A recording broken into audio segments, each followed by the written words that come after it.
Hello and welcome back to Sovel.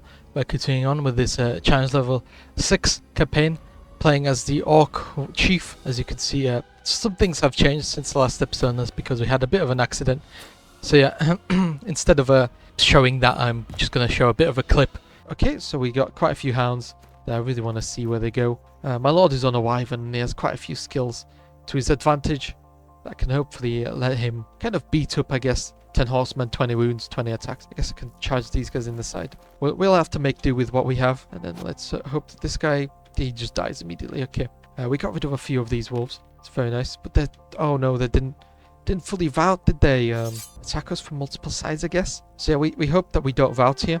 So let's see how well this goes. Okay, let's charge these guys in the side, and hopefully the enemies can't charge me back. But I really have to rout these horses, that's for sure. No, they don't rout. Apart from the stats where I quit and I came back. Oof. Oof. Yeah, this is a GG. Ah, that's kind of annoying. Yeah, we're going to continue on. Moving on as though nothing happened. So we're going to go from the middle path.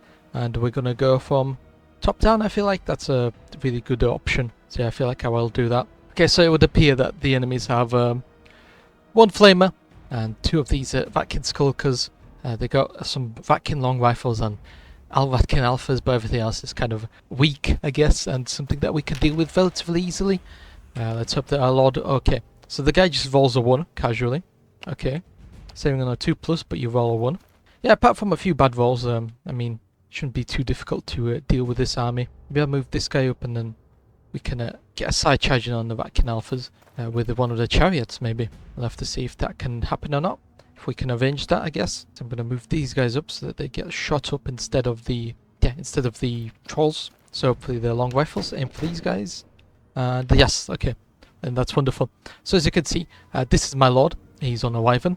And then I got a secondary lord over here from a random event. So right then, let's see what else I can do.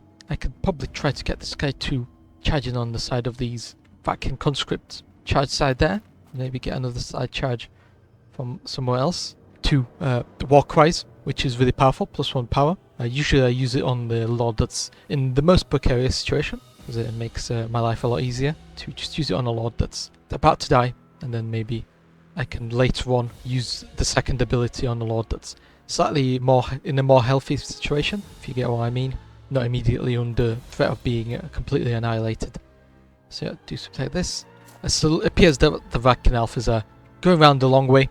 That's something that I can obviously take into account, so I no longer need to have the trolls just be sitting around there. This is really awkward, I'm not gonna lie. I heavily dislike the fact that I can't charge in on the side there. No, neither can this guy either. That's a bit unlucky. I could try to charge in there. Let's do that. Yeah, confirm these. Okay, cancel my charge. Okay, and then don't get bad rolls. Okay, I guess that was okay-ish rolls. Don't know why I really expected out of that. But yeah, move this guy over here. Let's hope that he doesn't get completely annihilated by the long rifles. Hope for the best. Okay, come on. You have to save one of these. Okay, there we go. He saves one. And that's what I mean. Perfect. So yeah, these Vatkin Alphas, it'll take them way too long to turn around and get over here. So in the meantime, I can probably do a bit of shenanigans type of stuff. Surround some of these guys maybe. And circle them, I guess. And then maybe charge them in on the side. Maybe not, because again, as always, everything depends on how well you can even fit in there. Depends on how well you can fit, and apparently I can't fit all too well. I hope that's a side charge, we'll have to see. Move this slightly over here, so then that's a side charge. I mean, at least this guy and this guy can do a side charge on this Vatkin Skulker unit, even if nobody else can. Let's do something like this, and we can charge into the side of these Vatkin conscripts next turn, and then we'll have a bunch of charges next turn to declare. Hopefully these guys rout. Yep, there they go. Very lucky. Very nice as well that they routed, because now it frees this guy up to be charged into there. Okay, that looks good enough-ish, I assume. I don't really know what else I can really do, because, yeah, it was a bit awkward how it didn't give me a side charge, because I didn't have enough space there, so it just didn't let me do that. So now I have to think about ways to help that out, or fix my bad positioning in that situation, and the best way was to do this, where I attack the side of these guys and continue to rout the other guys off the field. Have to move these guys around the back, defend the trolls. There they go. Yeah, the trolls are going to be charged in the back now. Now this guy does have a few abilities, but I want to save them for now because I expect these guys to rout, especially after I use the +1 power war cry. So I kind of expect it to come back to me quite well. Okay, that's not good, but hopefully they'll go after the guy that's already routing rather than my lord, which would be slightly more problematic if they go after him. And now let's see how this goes. This guy should be gone as well. Yep, there they go. I mean, it's 4 on a 4 he saves that morale check, so he could have definitely saved that, and then I would have been in a bit of trouble, but he didn't. So here we are. This guy is going to get charged. I could charge the back of these guys. I'll do it with my lord because I really want them off the field. Then for next turn I can hopefully get some of the vacuum slingers, maybe even the flamers surrounded, and they will rout. Okay, let's hope this guy doesn't die. Okay, that's 1 wound going through. As long as I don't get like 3 ones in a row, I'll be perfectly fine. Use this now on everyone. Well, on the people that can actually use it this turn for battle, which I'm pretty sure my war chief will turn around and attack the enemies. So he'll be able to use the war cry, +1 power. Very useful on him. This. Ooh, okay, that's 3 ones. That's very lucky for us, and the troll save it. That was very, very lucky indeed, because it could have easily gone the other way, where they just absolutely demolished us. Pretty sure that's good enough for a charge on the flamers. If it's not good enough for a charge on the flamers, then yeah, that's a problem for a separate time, isn't it? Okay, these guys barely survived. These guys should be running out. Yeah, there they go. Another 2. They saved morale, and yeah, that was just very unlikely to happen. These guys just barely standing in there. I don't know, maybe it would have been good to have my lord charge in there and help them out. A bit late for that now. Or at the very least, they should go before the flamers. Yeah, there they go. So yeah, I'll need to know that because I'd like to avoid being fired or turned toasty by the flamers. So obviously I need to know which order they attack in. Knowing that the flamers go last is very useful. And then there they go. They can't flame anything. Very nice. I'm not going to use any abilities right now because I want to save that for later maybe. And then yeah, there they go. Fully destroyed this unit. Then these guys, I don't know. Oh, they barely drew. That's very lucky on their part, because I definitely wasn't expecting that. I was expecting them to get absolutely destroyed like they did last time. And then we have these guys, which should be routing the slingers. Oh nope, slingers destroyed them. That's a bit unlucky, I'm not going to lie, but I'm sure they'll be working out fine. The trolls should be getting fired on by a bunch of these guys. Yeah, it's oh no, they're shooting for some reason the war chief. Okay, it's really interesting. Why the war chief specifically? What did the war chief do to you? There we go. Not firing on the war chief anymore. That's perfect. Save the war chief for later because he's got a few more attacks left in him. I know that these guys aren't going to charge, but I'm still trying to avoid being, cooked by the flamers. Yeah, trying to avoid being cooked by the flamers. I think that's close enough. The flamers should target the trolls. Yep, there they go. That's what I mean. And the trolls have got better defense, so yeah, even though it's on 1 wound now, it was a better choice to have the trolls take the damage than any other unit. So there we go. Let's see how this goes. Pretty sure these guys should draw. Oh no, we actually won that. That's very lucky. At the very least I wanted a draw over there after I charged the chariot in, but I'll accept a win in our favour. And then yeah, gonna have to charge those guys in just to make sure they don't die. Well, I guess they'll probably die anyway, because even though they have 5 defense and the slingers only have 3 power, I don't have the highest of hopes for them not to roll a 1. And these guys just barely survived. No need to necessarily lose units. I'm going to pop this ability +1 attack. That's very useful. The additional power is somewhat okayish because we already have plenty of power. And it's not like we're attacking anything overly valuable. It's just the slingers. So only 2 defense. We usually just absolutely destroy them anyway. So yeah, the additional power was kind of overkill if you think about it that way. And okay, we're doing quite well. There's nothing else for me to do. Let's see what they do. Will this guy survive? Let's see. No, they don't survive. Oh, well, let's quickly run through this and then we can be on our way to the next battle. And then, yeah, see what we have next. As always, this part is always split into 2 parts. Yeah. Also, don't forget to leave a like and subscribe if you want to see more of this type of content. And everything is really appreciated, any comments and stuff like that. If you have any questions about the game, don't forget to leave a comment down below. If you have any, questions about why I choose certain things, and yeah, stuff like that. Why I'm picking attack right now rather than wounds and stuff like that. And yeah, wounds are for durability, and obviously attack is for the more immediate term. So yeah, because chariots, yeah, they have a special bonus that gives them additional attack and power if they charge in, and yeah. So I really want to be hitting and running with the chariots. I really don't want them to be in prolonged battles, so no point in picking something that lets them stay alive for longer. Let's see what the enemies have. They have a lot of archers again, so this is one of the armies that are more difficult to deal with, that you can find in Act 2. The archer-based armies, because you can't really kite them. you have to go on the offensive. And yeah, that's a lot more, well, it's easier said than done, I guess. I'm going to move just barely up here because I'm going to hope that the enemy's going to move into charge range by themselves.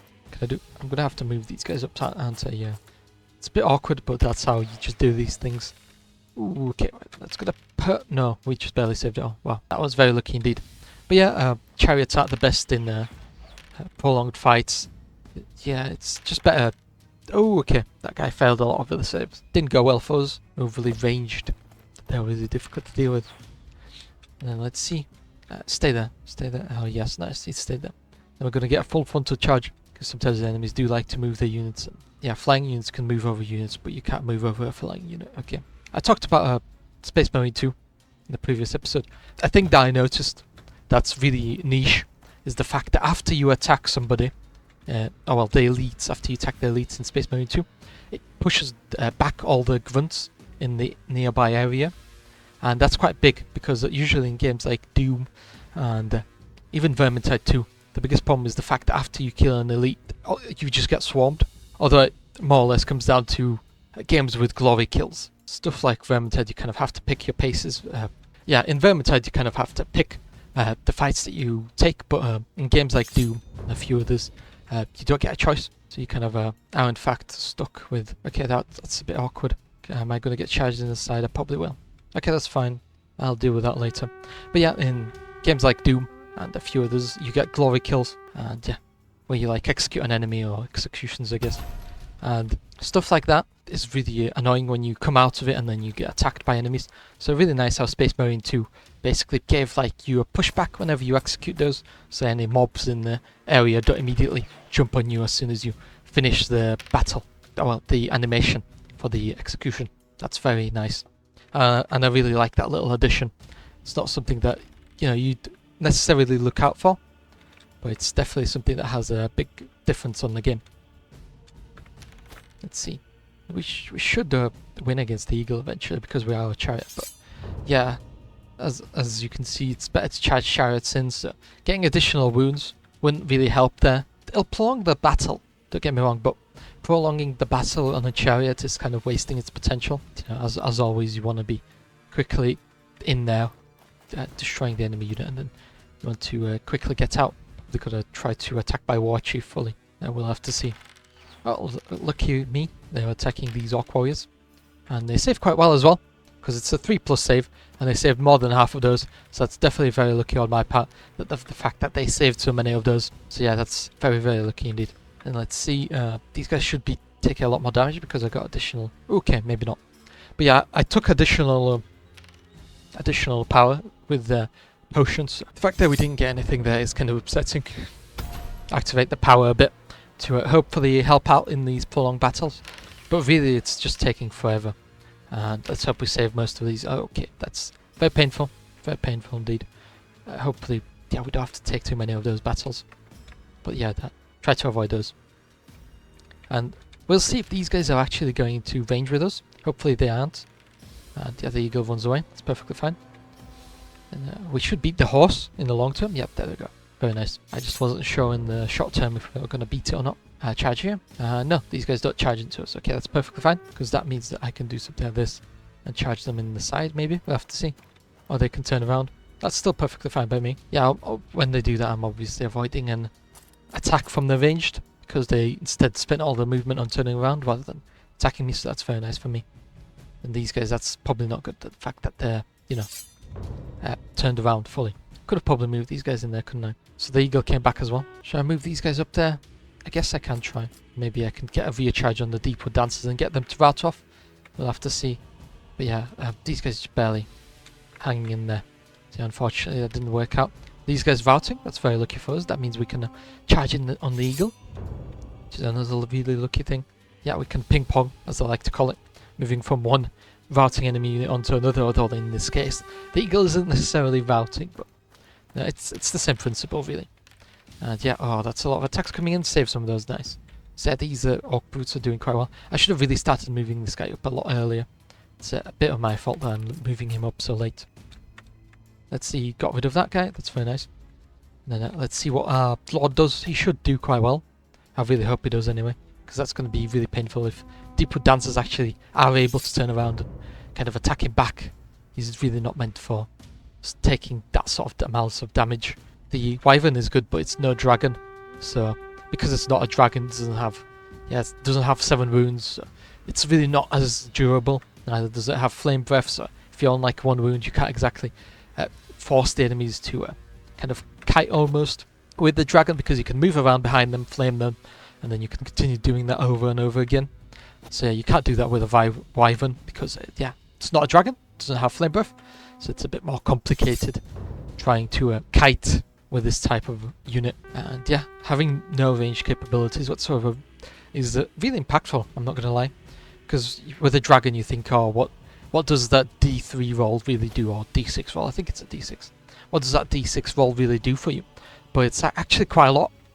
Just being able to, if you see like 1 wound or entity, or like a unit on only 1 model, you can just flame breath it down, and then you can go and attack somebody else without worry that that 1 model is going to run round the back and attack one of your own units, and then cause them to rout, and then that causes a chain reaction. So it's definitely useful having that additional little bit of a damage. And yeah, it can really be seen with the Wood Elves, I guess, because they basically they have a bunch of units that have ranged, and it's really quite scary when you get peppered down by like 5 different units. Okay, right, I'm not gonna lie, I feel like it'll be better for me to end this episode on this camp over here. Next turn will be Act 2, final boss. So yeah, ending it on this camp over here. Let's do Battle 3, I guess. So yeah, we split our army into 2 pieces. So we got this part over here and this part over here. I really should probably stop putting the trolls on the far end.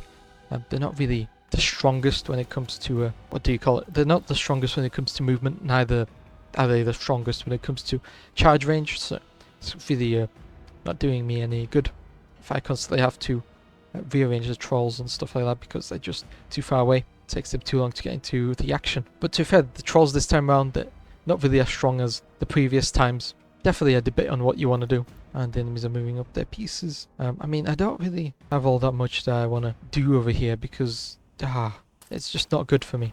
They got archers and quite a few of them as well, but I just don't have anywhere to really flank them from, because the enemies are so tightly packed. So yeah, it's definitely a lot more difficult when the enemies are so tightly packed, because I was kind of expecting them to have like 1 flank, which will just have like chariots or something like that, but slightly easier. When the enemies are dispersed, you can kind of surround a single group and take them down, but when they are kind of like this close together, it's a lot more difficult to do those sorts of flanks and other stuff. So I don't think they can really get me. Well, they can probably get one of my units, but they can't get all of them, so we'll have to see how that goes. We should be winning against this unit over here.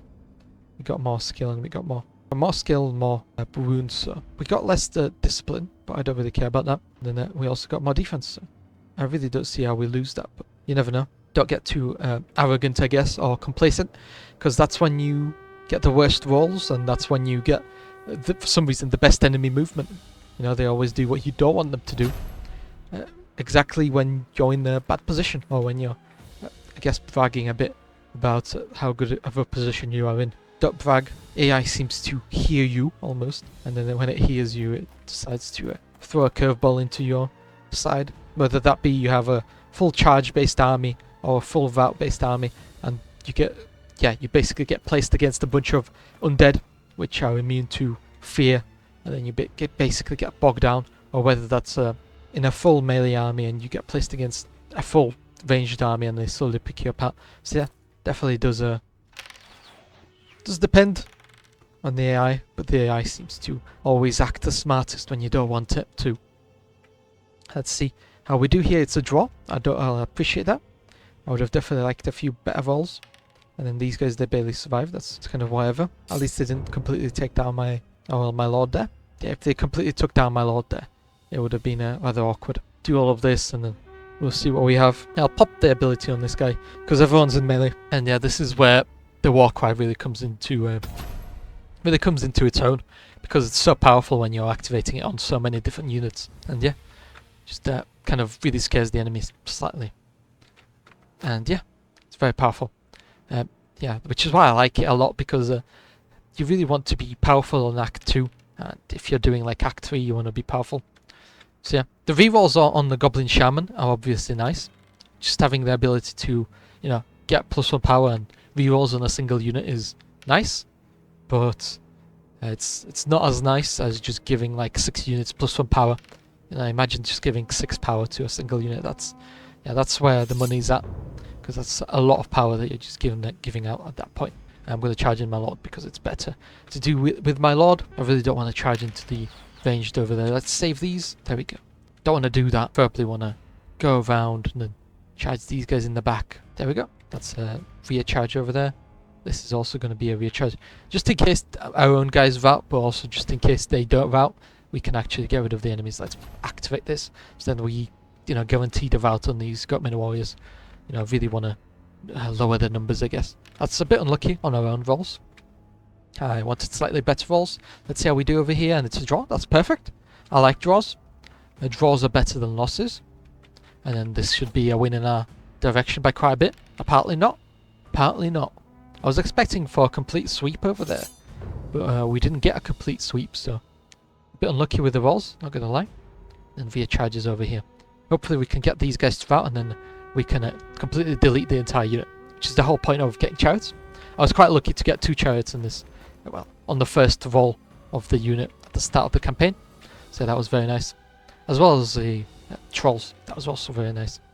As always, prefer trolls because giants are more of like a frontline unit, and trolls are more of like a unit that you use for, trolls are more of a flanking unit almost. They could also do well in front lines, but the fact that they're not a single entity means that losing wounds basically is permanent. So yeah, if Sundering was in the game, then giants would go down and you'd want to pick trolls, but because there's no Sundering mechanic, you can just use giants as much as you want, and if they have like 1 hit point, they still have the same amount of attacks and same amount of everything else, really. There's just no real reason to swap out, I guess, for something worse. Giants in that aspect are just better for frontline, but again, as I've said, I'm not really looking for a frontline. The whole point why you pick the Orc Lord is the fact that it comes in a unit of Orc Warriors, and that's your exact frontline that you need for this type of campaign. So everything else should be focused around supporting that, like trolls and things like that. That's a very lucky draw. Yeah, at least they won't be turning around to attack us, but it does mean that it's slightly more awkward. Let's see what the enemies do. The cat charges over there. Yeah, okay, whatever. That's fine. The Warchief should be able to deal with them, although I'm not too confident. Let's hope that we get good rolls over here. At least these guys won't be turning around, but I'm afraid that these Goatman warriors will be turning around, so that'll be a problem that I need to solve later on. Let's do something like this. These guys can probably fire on me. Yeah, they can. Save these. Okay, 2 wounds. That's really unlucky. So yeah, I really need to get rid of these melee guys, and I'm planning on fully, using all my units in order to do that. Because yeah, these guys are just so annoying to deal with. I'm gonna get rid of them as soon as possible. Maybe get a rout over here. No, they don't rout. That's really unlucky. That is genuinely unlucky. Be a charge with this guy, side charge with this guy, and then this guy, because he has more wounds, he should be able to survive these archer fire. That's going to be going on with him. Yeah, we'll have to see if he does actually survive the archer fire or not, because he could just fail. Okay, he turned around. That's not good. I would have.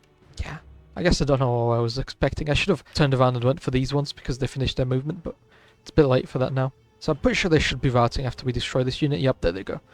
Nice. We did lose way too much, but at least we're still here. Better than last time, where I just immediately died in Act 2 because of a few blunders that I made regarding the horse cav and just generally moving into their attack range. So yeah, if you could charge horse cav in the side, they're not that scary. And yeah, I guess newly recruited level, but I don't know how useful it will be at this point. And there's more skill for these guys so that they hit more of their attacks, and because they got a lot of power, they will be doing a lot of damage. So money over here. Probably shouldn't have picked models because here we are at the tent and the shop. So probably that wasn't necessary, but a bit late on that now. Don't want another front line because they've got plenty of side chargers. So I guess front line would be nice. Just a single entity to hold the line. And there we go, the discipline by 1 or replenishment. I guess replenishment on this guy, I don't really need gold from him, I guess. Cruelty is always nice, and yeah, let's go to the tent. Pick up some more healing, I guess. Additional healing, which will come in very handy. And then, yep. And then some levels up. Additional wound. Or discipline. I guess wound. It's fine. I mean, if the guy routs, he routs. There's nothing I can really do. He's going to get chased anyway if he routs. additional attacks, because that's what really gets the enemies running away from you. Additional attack. And sometimes I just randomly pick them. But yeah, don't forget to leave a like and subscribe, and I'll see you next time. Bye bye.